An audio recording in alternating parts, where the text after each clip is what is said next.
جنگ اور جیو گروپ کے مالک میر شکیل الرحمان کو گرفتار کر لیا گیا ہے۔ میر شکیل الرحمان پر مبینہ طور پر میرٹھ کے برعکس لاہور میں نواز شریف سے 54 کینال اراضی لیز پر لینے کا الزام ہے۔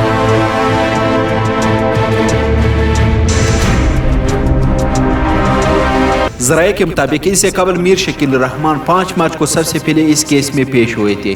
اس پیشی کی اندرونی کہانی سامنے آ گئی۔ میر شکیل الرحمان نے پہلی پیشی میں 3 ملازم اور 2 بچے نیب کے دفتر لے گئے تھے۔ درخواست کی تھی تاہم ملازم ساتھ لانے کی درخواست مسترد کر دی گئی تھی اور بچوں کو نیب میں داخلے کی اجازت دی گئی، جس کے بعد انہیں کمرہ نمبر 5 میں لے جایا گیا، جہاں اس سے قبل نواز شریف اور شہباز شریف سے بھی تفتیش اوکے جا چکی تھی۔ ذرائع کے مطابق جنگ گروپ کے مالک سے متعدد بار سوال کیا گیا کہ آپ کے میاں نواز شریف سے کیا مراسم اور کس نوعیت کے تعلقات ہیں۔ اس وقت کے وزیر اعلیٰ میاں نواز شریف نے آپ کو کیوں غیر قانونی اراضی الاٹ کی تھی۔ دوران تفتیش میر شکیل الرحمان سے عرضی کے معاہدے کے دستاویزات طلب کیے گئے تھے جو وہ پیش نہ کر سکے۔ اس وقت کے وزیر اعلیٰ شہباز شریف نے درخواست کے بغیر الاٹمنٹ کی سمری LDA کو جاری کر دی تھی۔ میر شکیل الرحمان نے اپنا محل مکمل کرنے کے لیے جوہر ٹنگ کی 2 گلیاں بھی گھر میں شامل کی۔ سہیل وڑاش نے مزید کہا کہ عمران خان نے میر شکیل الرحمان کو گرفتار کروا کر تمام حدیں پار کر لی ہیں۔ عمران خان خدا کی کار کو دعوت دے رہے ہیں۔ امت میر نے میر شکیل الرحمان کی گرفتاری کو آزادی صحافت پر حملہ قرار دے دیا۔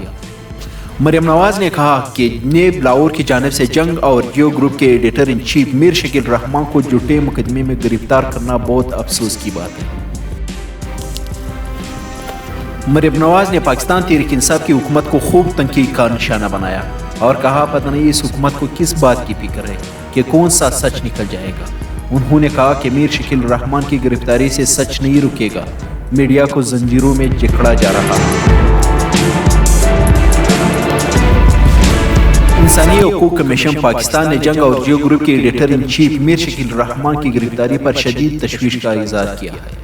سماجی رابطے کی ویب سائٹ ٹویٹر پر HRC نے کہا کہ اس گرفتاری سے ظاہر ہے کہ نیب نے جانبدارانہ، غیر منطقی اور سیاسی اقدامات اٹھائے ہیں۔